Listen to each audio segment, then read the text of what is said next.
네, 지난주 말씀에서 베드로는 이제 편지의 수신자들에게 이렇게 얘기를 했습니다. 너희가 그리스도의 피로 구속을 받았으니까 헛된 행실을 버리고 이제 모든 행실에 있어서 거룩한 자가 되라라고 이렇게 얘기를 했습니다.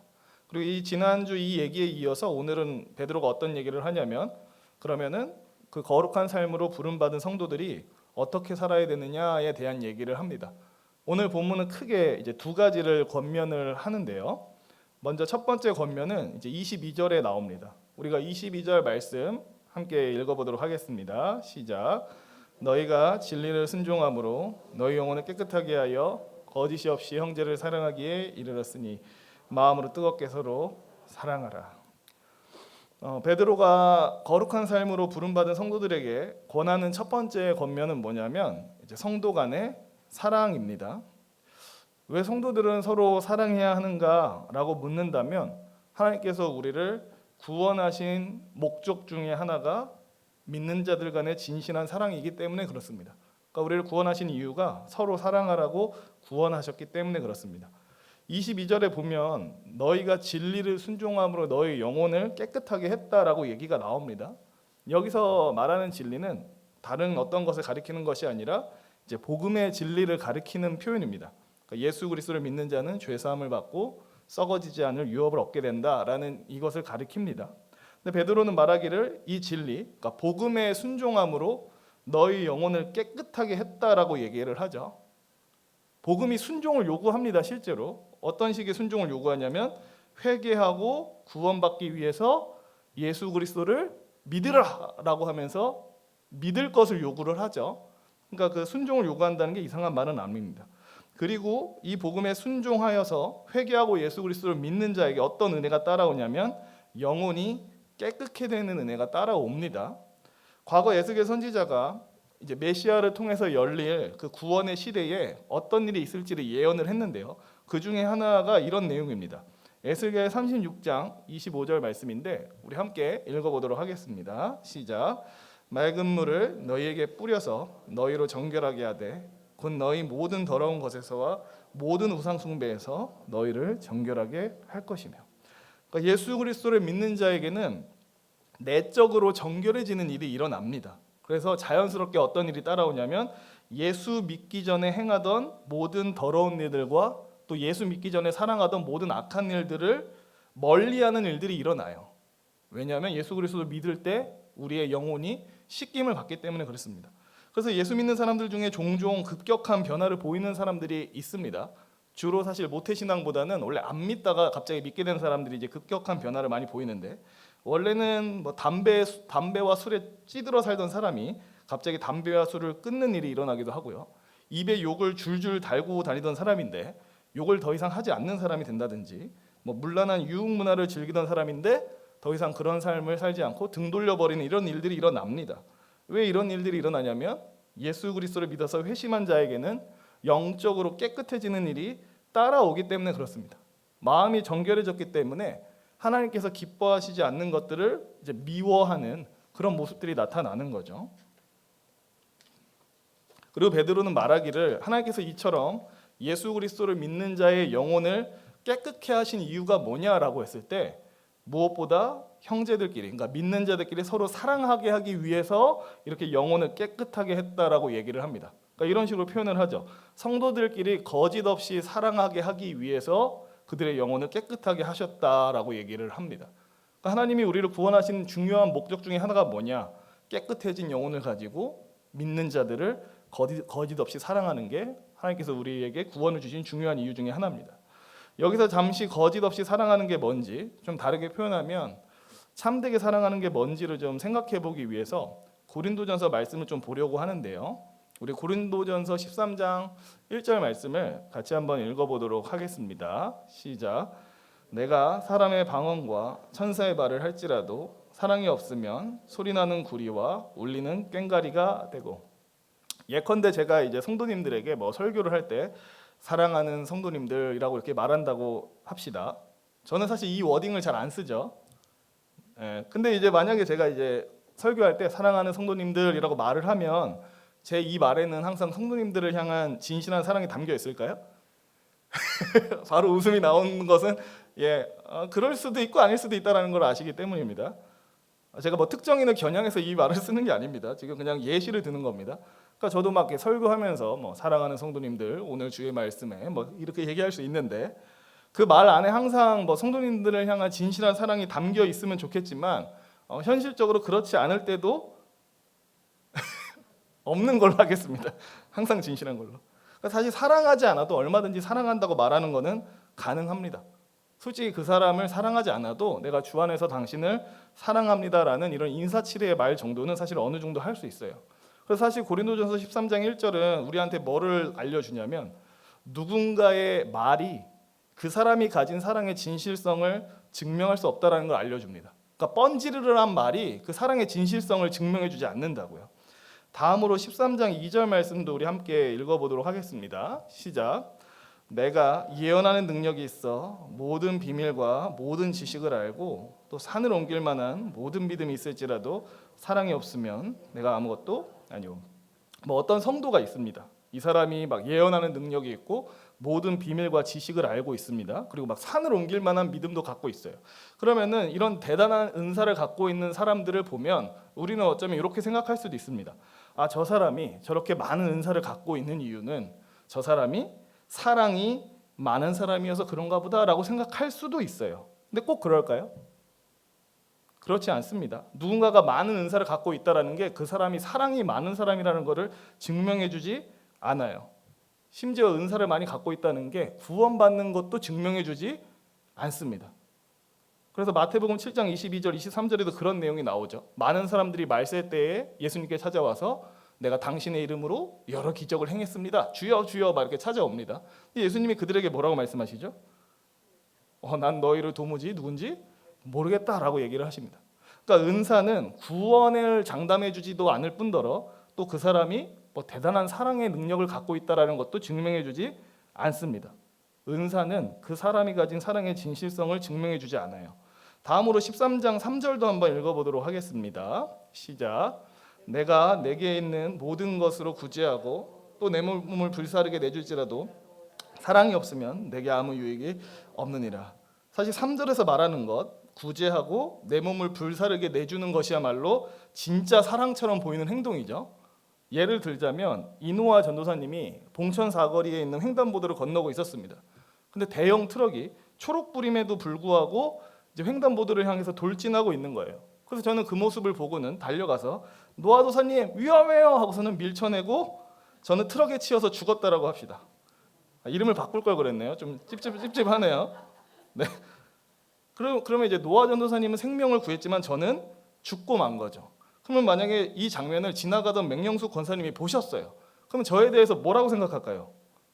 아, 정종택 목사야말로 정말 사랑의 화신이다 이렇게 생각할 거 아닙니까? 사랑이 없는데 어떻게 저렇게 노아도사를 밀치고 대신 트럭에 죽을 수 있겠느냐 이렇게 생각하겠죠. 정목사는 사랑의 화신이야. 근데 바울은 얘기를 하죠. 그렇게 할지라도 사랑이 없을 수 있다라고 얘기합니다. 그러니까 어떠한 희생적 행동과 구제라 할지라도 그 사람이 가진 사랑의 진실성을 사실 증명해 줄 수 없다라는 거예요. 이거 좀 충격적이죠. 그런 대단한 봉사를 해도요. 사랑 없이도 할 수 있다라는 거예요. 그러면 진실한 사랑이 대체 뭐냐라는 의문이 들 수가 있습니다. 그래서 제가 먼저 국어사전에 정의된 사랑의 의미를 읽어드릴게요. 아니 성경 얘기하는데 뭔 국어사전이냐 할 수 있는데 의미가 이상하지가 않습니다. 국어사전에 사랑을 이렇게 정의합니다. 1. 어떤 사람이나 존재를 몹시 아끼고 귀중히 여기는 마음 또는 그러한 일. 2. 어떤 사물이나 대상을 아끼고 소중히 여기거나 즐기는 마음 또는 그런 일이라고 써 있습니다. 사랑을 정의할 때 뭐부터 언급하는지 혹시 들리셨나요? 뭘 언급합니까? 마음을 언급하죠. 고린도전서 13장 3절 이하, 그러니까 4절 이하를 쭉 읽어보면 뭐 사랑은 이러이러한 것이 아니고 이러이러한 것이 아니고 하면서 막 나열을 하거든요. 근데 그 내용들을 잘 살펴보면 그 내용들이 대부분이 마음과 감정에 관련된 것들을 막 얘기를 합니다. 그래서 사실 우리는 진실한 사랑이 뭘로 증명되는지를 알게 되는데 뭘로 증명되냐면 사랑이라는 거는 뭔가 행동을 보이는 게 맞긴 한데 그 행동을 보이기 전에 그 대상에 대해서 느끼는 감정, 마음으로 느끼는 감정이 사랑의 진실성을 증명한다라는 겁니다. 그러니까 우리가 막 그럴싸한 행동을 하더라도 그 대상을 정말 막 귀히 여기고 소중히 여기는 마음이 없을 수가 있어요. 근데 이 마음, 감정이야말로 진짜 사랑이거든요. 그래서 베드로는 22절에서 이렇게 권면을 하죠. 너희는 복음의 순종함으로 회심했고 그리고 깨끗한 영혼을 갖게 됐다. 이 변화된 모습을 가지고 서로를 사랑하되 어떻게 사랑하라고 얘기하냐면 마음으로 뜨겁게 사랑하라라고 얘기를 합니다. 그러니까 우리가 교회 안에 있는 성도님들을 서로 사랑할 때 이게 결여되면 안 되는 거예요, 사실. 근데 참 결여되기가 쉽죠. 저도 그러기가 쉽고, 저도 뭐 예를 들어서 뭐 맡은 청년들을 신방하거나 만나러 다닐 때 사실 그들을 향한 진실한 사랑의 마음이 있어야 되는 게 맞죠. 내가 그 영혼을 정말 소중히 여기고 귀히 여기는 마음과 감정이 있어야 되는데 때로는 그것이 없이 그냥 의무감에 만날 때도 사실 없지 않아 있습니다. 근데 이제 베드로는 우리한테 어떤 사랑을 추구하라고 얘기하냐면 이 의무감만 있는 사랑이 아니라 마음으로 서로 뜨겁게 하는 그 사랑을 가지고 성도들끼리 서로 사랑해야 된다라고 얘기를 합니다. 그러니까 사랑이 없어도 이 마음으로 뜨겁게 사랑하지 않아도 밥 사줄 수 있고 선물도 줄 수 있고 시간도 함께 보내줄 수 있고 고민도 들어줄 수 있지만 우리는 성경이 권하는 권면, 서로를 사랑하되 마음으로 뜨겁게 사랑해야 된다는 것, 마음과 감정으로 사랑해야 된다는 것을 기억할 필요가 있습니다. 그리고 바울은 이렇게 사랑하는 것이야말로 하나님께서 예수께서 우리를 위해 피 흘려 죽으신 목적 중에 하나다라고 얘기를 합니다. 거칠애로 사랑하지 말고 마음과 감정으로부터 서로를 뜨겁게 사랑해라. 이게 너희를 깨끗게 하신 이유다라고 얘기를 합니다. 이어서 베드로는 1장 23절에서 이렇게 얘기를 하는데요. 우리 23절 말씀 함께 읽도록 하겠습니다. 시작. 너희가 거듭난 것은 썩어질 씨로 된 것이 아니요 썩지 아니할 씨로 된 것이니 살아있고 항상 있는 하나님의 말씀으로 되었느니라. 갑자기 베드로가 거듭남에 대해서 얘기를 하는데요. 일단은 베드로가 말하는 거듭남의 의미는 뭐 요한이 말하는 거듭남과 크게 다를 건 없고요. 이제 새롭게 태어난다라는 의미로 이 베드로가 거듭남이라는 표현을 씁니다. 베드로가 여기서 갑자기 거듭남을 언급하는 이유를 이제 두 가지로 생각하게 됩니다. 먼저는 너희가 새롭게 태어남으로 하나님의 자녀가 됐으니까 이제 하나님의 자녀답게 살아라라고 말하고 싶어서 거듭남을 얘기하는 것 같기도 하고요. 또 다른 의미로는 같은 하나님에게서 태어난 교회 안에 있는 다른 지체들을 너희가 사랑해라라는 의미를 전달하고 싶어서 거듭남을 말하는 것으로 보입니다. 특별히 여기서 베드로는 우리를 거듭나게 한 것, 새롭게 태어나게 한 게 뭔지를 얘기를 하는데요. 뭐라고 얘기를 하나요? 우리를 새롭게 태어나게 한 것이 썩지 아니할 씨가 우리를 새롭게 태어났다라고 얘기를 하죠. 여기서 씨는 뭐 그 식물을 심을 때 던지는 그런 씨라기보다는 그 아빠의 정자 있잖아요. 그거를 약간 가리키는 표현으로 보입니다. 토마스 슈라이너라는 학자는 그렇게 얘기를 하더라고요. 그러니까 아버지의 그 정자 씨로 말미암아서 자녀가 태어나듯이 우리가 하나님 아버지의 씨로 말미암아서 영적으로 새롭게 태어나는데 그럼 이 하나님 아버지의 씨는 뭐냐라고 했을 때 그것은 바로 살아있고 항상 있는 하나님의 말씀이다라고 얘기를 합니다. 그러니까 하나님께서 자기 백성을 낳기 위해서 쓰는 씨가 있대요. 근데 그 씨가 바로 하나님의 말씀이고요. 그리고 그 베드로는 이 씨를 설명하는 말로 앞에 어떤 표현을 붙이냐면 살아있고 항상 있다라고 얘기를 합니다. 근데 참으로 이 표현이 굉장히 적절한 것은 실제로 하나님의 말씀이 살아있기 때문에 그 말씀을 믿는 자를 살아나게 합니다. 그 사람에게 영적인 생명을 줘요. 또한 하나님의 말씀은 항상 있기 때문에 하나님의 말씀을 믿어서 생명을 얻은 자는 그 생명을 잠깐 소유하고 잃어버리는 게 아니라 항상 소유하게 되어 있습니다. 왜냐하면 말씀이 항상 있고 살아있기 때문에 이러한 효과를 가져오는 거예요. 그래서 베드로는 이렇게 말을 꺼낸 다음에 자기가 지금 말하고 있는 이 내용의 타당성을 증명하고 싶어서 구약 성경을 인용하거든요. 일단은 베드로전서 1장 24절과 25절을 우리 함께 읽어보도록 하겠습니다. 시작.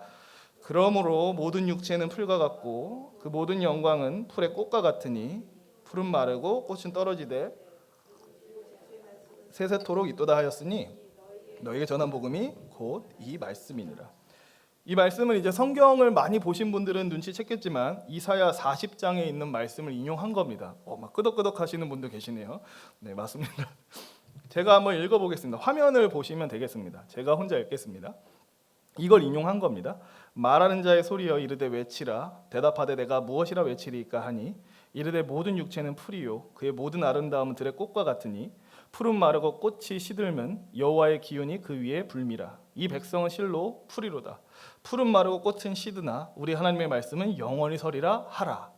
이 말씀을 이제 가져와서 베드로가 인용을 한 건데, 이 이사야 40장 말씀이 주어진 배경을 좀 설명드리자면 이렇습니다. 하나님이 이런 식으로 얘기하고 있는 거예요. 하나님께서 이제 자기 백성을 위해서 일하실 것이다.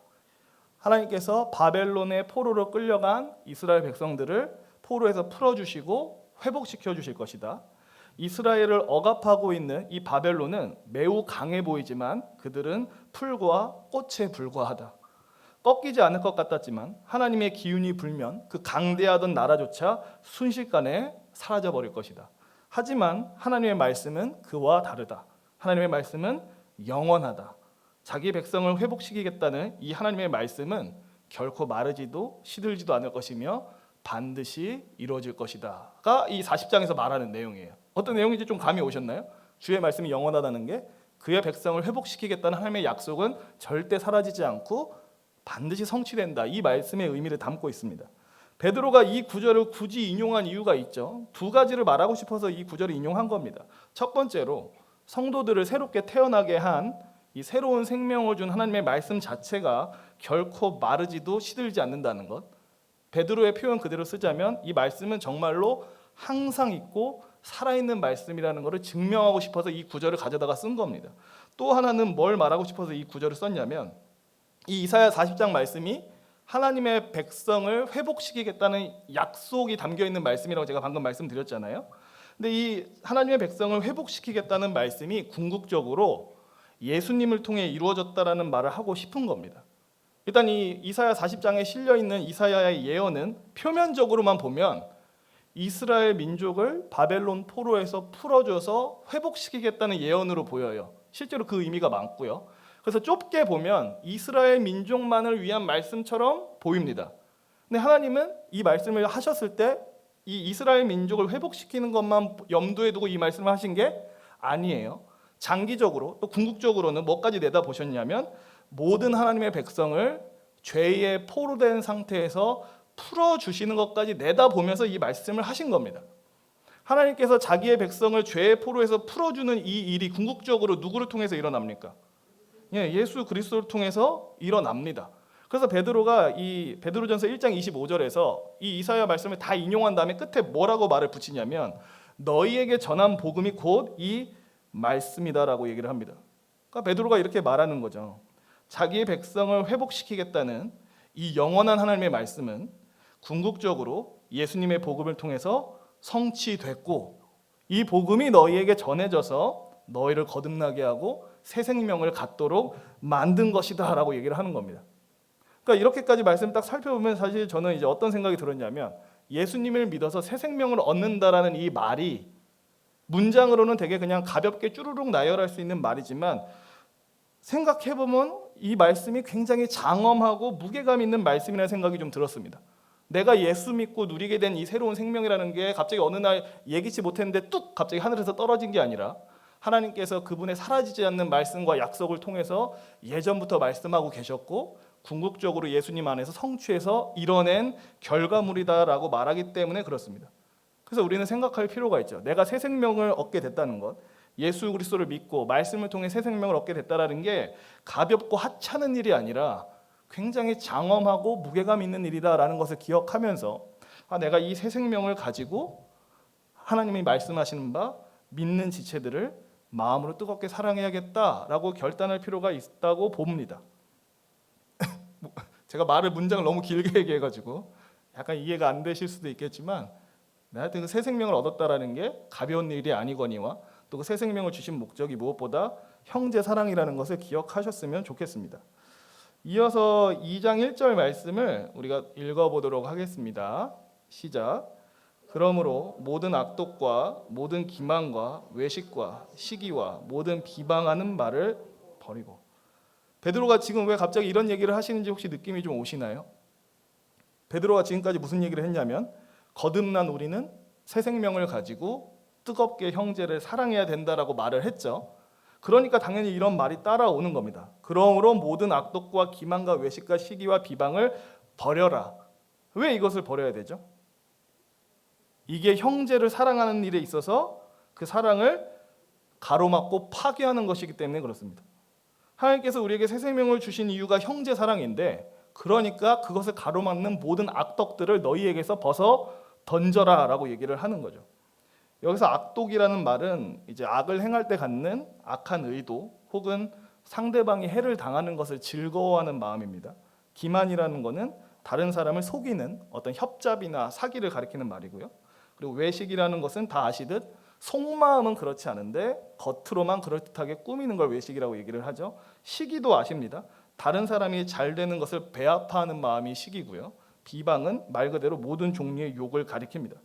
베드로가 나열하고 있는 악덕의 목록들을 잘 보면 사실 이게 안타깝게도 우리와 매우 가깝고 사실 우리가 즐기는 악이기도 합니다. 우리는 내가 잘 되는 건 좋아도 사실 다른 사람이 잘 되는 건 별로 안 좋아합니다. 그리고 누군가의 장점을 잘 보기보다는 단점을 훨씬 더 잘 발견하고요. 때로는 그 단점을 잘 발견하는 게 자신이 가지고 있는 특별한 은사라고 착각하기도 합니다. 하지만 단점을 발견하는 것은 누구나 잘합니다. 장점을 발견하는 게 진짜 고수들만 할 수 있는 거거든요. 근데 우리는 맨날 단점 잘 발견하면서 역시 나는 통찰력이 있어라고 착각하는 그런 바보 같은 사람들입니다. 우리는 상대방 앞에서 미소 짓더라도 뒤 돌아서자마자 그 사람에 대해서 험담을 하는 그런 사람들입니다. 이 모든 것이 악한 것이라는 걸 우리가 다 알아요. 근데 베드로는 이런 악이 특별히 더 악하다라고 얘기합니다. 왜 악하냐면 이 악이 형제를 마음으로 뜨겁게 사랑하는 것을 방해하기 때문에 그렇습니다. 뿐만 아니라 하나님께서 우리에게 새 생명을 주신 목적 자체를 대적하는 것이기 때문에 그렇습니다. 마음으로 뜨겁게 사랑하라고 새 생명을 줘놨더니 서로 기만, 욕설, 시기, 질투로 범벅돼 있으면 이건 그냥 대놓고 하나님의 뜻을 대적하겠다는 것과 다름이 없습니다. 그러니까 많이 악한 것이죠. 그렇기 때문에 저와 성도님들은 마땅히 우리 교회 내에서 어떤 악독이나 기만이나 외식이나 시기, 비방의 말이 있지 않도록 버려야 됩니다. 이것은 믿음의 형제를 무시하는 행위일 뿐만 아니라 하나님의 뜻을 업신여기는 행위이기 때문에 그렇습니다. 우리를 구원하시는 목적 자체를 발로 빵 차버리는 행위이기 때문에 그렇습니다. 네, 갑자기 숙연해진 느낌인데요. 이어서 2장 2절 말씀을 같이 한번 읽도록 하겠습니다. 시작. 갓난아기들 같이 순전하고 신령한 젖을 사모하라. 이는 그로 말미암아 너희로 구원에 이르도록 자라게 하려 함이라. 제가 오늘 본문에서 베드로가 이제 두 가지 권면을 우리에게 준다라고 얘기를 처음에 했었습니다. 첫 번째 권면은 뭐였냐면 형제 사랑이었고요. 이제 두 번째 권면이 나옵니다. 두 번째 권면은 뭐냐? 신령한 젖을 사모하라는 것입니다. 베드로는 신자들에게 뭐라고 얘기하냐면 너희는 갓난아기와 같아야 된다라고 얘기를 합니다. 근데 이 갓난아기라는 표현을 지금 베드로가 쓰는 게 전혀 어색하지 않는 이유는 앞서서 거듭남이라는 말을 썼기 때문에 그렇습니다. 거듭남이라는 말의 뜻이 뭐냐면 새롭게 태어나는 것이다라고 말씀을 드렸죠. 이 그러니까 모든 성도는 말씀의 씨를 통해 새롭게 태어났기 때문에 갓난아기와 같습니다. 근데 여기서 오해하지 말아야 되는 거는 지금 베드로가 성도들을 가리켜서 갓난아기라고 말하고 있잖아요. 근데 이 말의 의미는 너희가 영적으로 미숙하다라는 의미로 이 말을 쓰는 게 아닙니다. 지금은. 그러니까 신약 성경에 보면은 그런 의미로 쓰이는 부분이 나오긴 해요. 고린도전서나 이런 데 보면은 너희가 아직 신앙이 충분히 자라야 하는데도 전혀 자라지 못했다 이런 식으로 막 꾸중하고 책망하는 장면이 나오거든요. 근데 베드로는 지금 여기서 그런 의미로 쓰는 게 아닙니다. 너희의 영적 수준이 갓난아기처럼 아주 미숙하다 그런 표현을 지금 쓰고 있는 게 아니에요. 베드로는 모든 그리스도인은 새롭게 태어난 아기와 같고 그래서 마땅히 갓난아기의 특징을 가지고 계속해서 살아야 된다라는 그 말을 하고 싶은 겁니다. 갓난아기에게는 어떤 특징이 있죠? 네, 순전합니다. 그렇죠. 순전해 보이죠. 갓난아기가 일단 어떤 특징이 있냐면 일단 여기 성경엔 나와 있지 않지만 일단 이걸 생각할 수 있습니다. 철저히 무능력한 게 갓난아기의 특징이죠. 짐승의 새끼들 같은 경우는 이제 어미가 낳아 놓으면 그래도 자기 앞가림을 어느 정도 합니다. 그죠?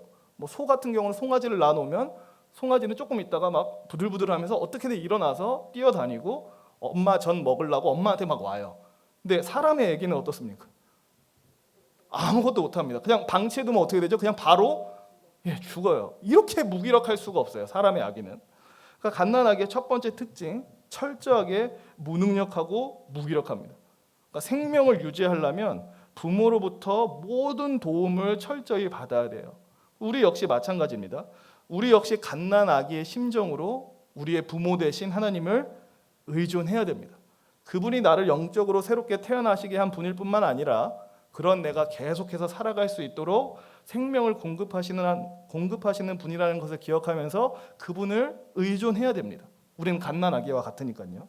또 갓난아기는 어떤 특징을 갖고 있냐면 어미의 젖을 사모합니다. 그래서 베드로도 얘기를 하죠. 갓난아기와 같이 순전하고 신령한 젖을 사모해라 라고 얘기를 해요. 근데 이제 베드로가 자기가 말하고 있는 이 신령한 젖이 뭘 가리키는지 명확하게 얘기해 주지 않거든요. 근데 성도님들 다 아시죠? 여기서 말하는 신령한 젖은 뭡니까? 네, 말씀이죠. 뭐 어디 가면 대단한 우유를 파나 이런 게 아니죠. 근데 이제 이 베드로도 사실 이 신령한 젖이 말씀이라는 것을 눈치채게 하기 위해서 어느 정도 밑밥을 좀 깔아둡니다. 언어 유희를 좀 쓰는데요. 여기서 신령한 젖 할 때 신령한이라는 단어가 원어로 로기코스거든요. 로기코스. 근데 이 로기코스는 어떤 단어랑 발음이 좀 비슷하냐면 하나님의 말씀할 때 이 말씀이 헬라어로 뭔지 아시죠? 로고스예요. 그러니까 로고스랑 발음이 되게 비슷하죠. 그러니까 베드로가 일부러 언어 유희를 해가지고 너희에게는 로기코스한 젖이 필요하다. 그게 뭘까? 로고스, 말씀이 우리에게 신령한 저주로서 작용하는구나라고 이제 눈치채게끔 일부러 이렇게 쓴 겁니다. 하나님께서 저와 성도님들을 지속적으로 자라게 하시는 수단이 있습니다. 다른 어떤 것이 아니라 바로 말씀이죠. 저와 성도님들의 영혼은 이 말씀이라고 하는 젖을 먹어야 강해지고 점점 자라납니다. 기독교의 신앙은 뭐 어떤 근거 없는 맹신이나 이상한 미신을 통해서 성장하지 않습니다. 우리는 항상 있고 살아있으며 확실한 하나님의 말씀을 통해서 성장합니다. 그러니까 신앙생활은 사실 신비한 게 맞아요. 근데 영적 성장이라는 게 생각해보면 생각보다 합리적이고 이성적입니다. 이게 무슨 말인고 하니 우리는 하나님의 말씀을 듣고 흘리면 영적으로 성장하나요? 듣고 까먹으면 성장해요? 뭔진 모르겠지만 저절로 성장시켜줍니까? 뭐 그런 게 있을지는 모르겠지만 우리가 인지하기로는 우리가 언제 영적 성장을 이루냐면 하나님의 말씀을 듣고 정확히 지성적으로 그 말씀을 이해하고 이해한 말씀이 우리의 가슴까지 내려올 때 우리가 어떤 변화가 일어나요. 내가 이렇게 살면 안 되겠다. 하나님의 말씀이 내게 이렇게 말씀을 하시는데 따르게 살아야겠다라고 하면서 이런저런 작용들이 우리 안에 일어납니다. 그래서 우리 믿음의 선진들도 뭐라고 얘기했냐면 하나님의 은혜는 이해를 통해서 온다라고 얘기를 했어요. 되게 딱딱한 말인 것 같지만 일리 있는 말입니다. 영적 성장은 그냥 교회 대충 나가고 교회 나가는 횟수가 차오르면 저절로 따라오는 게 아닙니다. 영적 성장은 언제 우리에게 찾아오냐면 신령한 젖인 하나님의 말씀에 귀 기울이고 그걸 올바르게 이해하고 마음 깊이 삼킬 때 따라오는 겁니다. 그래서 저와 성도님들이 마땅히 해야 되는 일은 뭐냐면 이 신령한 젖인 하나님의 말씀을 계속해서 들어야 되고 귀 기울여야 됩니다. 특별히 이 신령한 젖은 성도들이 영적으로 미숙할 때만 필요한 게 아닙니다.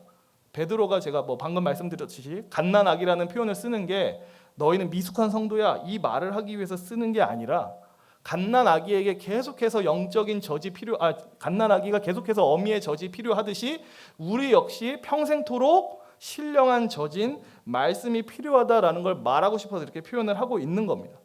그래서 말씀을 드립니다. 저뿐만 아니라 성도님들도 갓난아기와 같이 평생토록 하나님을 절대적으로 의존하실 뿐만 아니라 또 그 주신 생명을 유지하고 자라나게 하게끔 만드는 신령한 젖 하나님의 말씀을 계속해서 사모하실 수 있기를 바랍니다. 그러니까 이 정도 알았으면 됐지, 충분하지, 나는 이제 좀 성경에 대해서 알지 라는 식으로 멈추면 사실 안 되는 겁니다. 사실 그런 분들 아무도 없다고 생각합니다. 그러니까 성경 어디에 그런 말씀이 있습니까? 하나님의 말씀은 이 정도 알면 충분한 것이야 라는 식으로 그런 뉘앙스로 말하는 부분은 하나도 없습니다. 그러니까 사실 그런 생각이 들죠. 교회를 좀 다니면요, 10년, 20년, 30년 다니면 이제 어떤 생각이 드냐면 주일날 혹은 뭐 다른 예배 있는 날에 듣는 설교 말씀을 들으면 그 말씀이 막 우와 너무 새로워 이런 적 있으세요? 솔직히 별로 없잖아요, 그죠?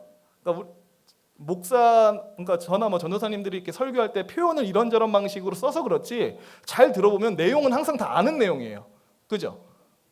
저거 나도 알아 이렇게 하게 된단 말이죠.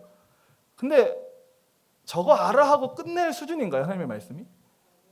그 똑같은 말씀도 다 안 줄 알았는데 어느 날은 또 들으면 새로운 깨달음과 새로운 지평이 열릴 때가 있습니다. 내가 옛날에는 이 말씀을 되게 수박 겉핥기로 알았네. 뭔가 이 말씀의 맛을 더 본 것 같다. 이런 게 따라온단 말이죠. 그래서 사실 하나님의 말씀은 캐도 끝이 나지 않는 광맥과 같은 거여서 나는 이제 하나님의 말씀을 어느 정도 알았지라고 멈출 수 있는 그런 부분은 존재하지 않는 겁니다. 그래서 우리는 평생토록 계속해서 신령한 젖을 사모해야 됩니다. 그리고 베드로는 말하기를 이 신령한 젖이 우리의 영혼을 강건하게 하고 구원이 완성될 그날까지 우리를 보존하고 지켜줄 거다라고 얘기를 합니다. 마지막으로 2장 3절 말씀 같이 읽도록 하겠습니다. 시작. 너희가 주의 인자하심을 맛보았으면 그리하라. 이제 베드로는 이 신령한 젖인 하나님의 말씀을 더 사모하게 만드는 그 동력이 어디서 나오는지, 영적 성장의 갈망이 어디에서 나오는지 알려줍니다. 그 영적 성장의 갈망은 어디서 나옵니까?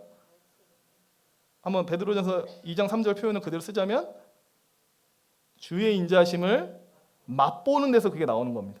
그러니까 베드로가 지금 우리한테 묻는 거죠. 당신은 주의 인자하심을 맛본 적이 있나요? 그리고 베드로는 사실 이 대답을 기대하고 있습니다. 예, 맛본 적이 있습니다라는 대답을 기대하고 있어요. 제가 예전에 군대에 있을 때 군대 교회에 예배를 드리러 갔는데 외부에서 설교자가 온 적이 있었습니다. 그분은 이제 곧 파송 예정인 선교사님이었는데요. 막 파송을 이제 얼마 앞두고, 그러니까 좀만 있으면 이제 파송을 나갈 분이다 보니까 얼마나 뜨겁겠습니까? 막 뜨겁게 설교를 하셨는데 그분이 전한 말씀의 요지는, 그러니까 설교 제목이 이건 아닌데요. 제가 생각하기에 그분이 전했던 말씀의 요지는 복음은 맛있다였습니다. 그러니까 계속 막 이런 식의 얘기를 하는 거예요. 하나님의 아들이 나 같은 죄인을 위해서 이 땅에 오셨고 대신 죽으시고 부활하셨다는 이 복음은 아주 맛있는 겁니다라고 계속 얘기를 하더라고요. 이거를 맛본 사람만 그 맛을 압니다라고 계속 얘기를 하는 거예요. 근데 제가 그때 당시 회심한 지가 한 2년밖에 안 됐을 때였거든요. 그러니까 저도 마음이 굉장히 뜨거웠기 때문에 그 맛본 사람만 압니다라는 그 설교 들으면서 맨 앞자리에서 혼자 열심히 고개 끄덕거리면서 막 들었던 기억이 납니다. 그러니까 이 자리에 계신 성도님들은 어떤가요? 주의 인자하심을 맛보신 적이 있으세요? 왜 갑자기? 그러니까 하나님의 말씀이 가슴에 사무치게 다가온 적이 있으신가요? 복음의 진리가 영혼의 깊은 만족과 기쁨을 준 적이 있으세요? 사실 있으시니까 지금까지 신앙생활하고 계신 거 아닙니까? 이게 없는데 어떻게 신앙생활을 하죠?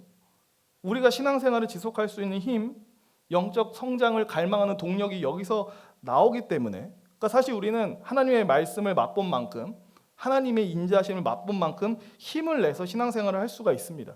그리고 많이 맛본 사람일수록 더 맛보고 싶어서 더 맛보려고 애를 씁니다. 하나님의 인자하심을 맛보지 않으려 하는 사람들은 왜 맛보지 않으려 하는 걸까요? 네, 맛을 몰라서예요.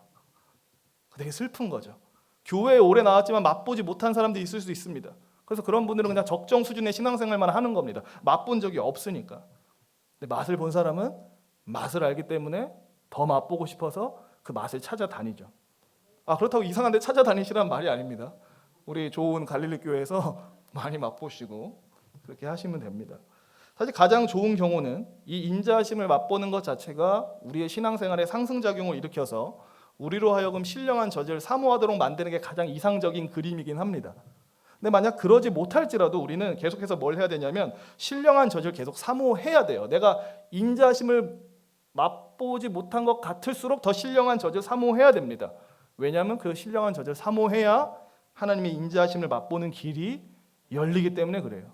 그래서 그것은 다시 우리 안에서 상승작용을 일으켜서 우리의 신앙에 힘을 주고 계속해서 하나님의 말씀을 사모하도록 만들 겁니다. 그렇기에 말씀을 듣고 읽는 일에 다시 한번 우리의 힘을 모을 수 있기를 바랍니다. 그게 우리의 영혼을 되살릴 것이기 때문에 그렇습니다. 말씀을 마치겠습니다. 하나님께서 창세전에 그리스도를 구원자로 택하셨고요. 말세에 그분을 이 땅에 보내셨습니다. 그분 안에서 우리의 죄를 사하셨고 우리를 깨끗하게 하셨습니다. 우리를 깨끗하게 하신 이유가 뭐냐? 깨끗해진 마음을 가지고 성도들을 거짓없이 사랑하라고 그렇게 하신 겁니다. 또 하나님은 그분의 살아있고 항상 있는 말씀으로 우리에게 새 생명을 주셨고 우리를 하나님의 자녀로 바꿔놓으셨습니다. 왜 그렇게 하셨습니까? 주 안에서 형제된 자들을 사랑하라고 그렇게 하신 겁니다. 특별히 베드로는 이 신앙으로 핍박받는 소아시아 교회에다가 이 베드로전서를 쓰고 있는 건데요. 핍박받고 있는 교회한테 지금 1차적으로 요구하는 게 뭡니까? 다른 어떤 게 아니라 사랑을 요구하고 있습니다. 그러니까 교회가 위기에 놓일수록 힘써야 되는 게 있는데 그게 뭐냐면 형제 사랑이다라고 얘기를 하고 있는 거죠. 사실 오늘날 한국 교회의 현실도 녹록지 않기 때문에 사실 이럴 때 우리가 뭘 해야 되나 약간 방황할 수 있습니다. 근데 베드로는 답을 알려주죠. 그럴수록 우리는 서로 뜨겁게 사랑해야 된다. 주 안에서 하나로 연합해야 된다라고 얘기를 합니다. 거칠애가 아니라 정말로 마음으로부터 그 사람을 소중히 귀히 여기는 마음을 갖고 사랑해야 된다라고 얘기를 합니다. 또한 우리는 신령한 젖을 사모해야 됩니다. 우리에게는 일평생 말씀이 필요하고요. 계속 들어야 되고요. 이미 아는 말씀인 것 같더라도 계속 들어야 되고 이해해야 되고 마음에 새겨야 됩니다. 여기에는 다 이루었다라는 도착점이 없습니다. 우리가 생애 끝까지 그리스도께서 오실 때까지 말씀을 사모해야 되고요. 이 말씀이 저와 성도님들이 온전한 구원을 받도록 준비시킬 것이기 때문에 말씀을 더욱 사모하시길 바랍니다. 무엇보다도 형제 사랑과 신령한 젖을 사모하는 일을 위해서는 우리에게 주의 인자하심을 맛보는 게 필요합니다. 그러니까 우리의 우선적인 기도 제목 중 하나는 사실 이게 돼야 되는 거죠. 이걸 맛보지 않으면 내게 신앙생활을 할 힘이 나오지 않는다라는 절박한 심정을 갖고 저와 성도님들이 이 은혜를 구할 수 있기를 바랍니다. 그래서 말세 때에 형제를 사랑하고 또 신령한 젖을 사모하며 또한 하나님의 인자심을 맛보면서 사는 복된 성도님들 되시기를 소망합니다. 우리 말씀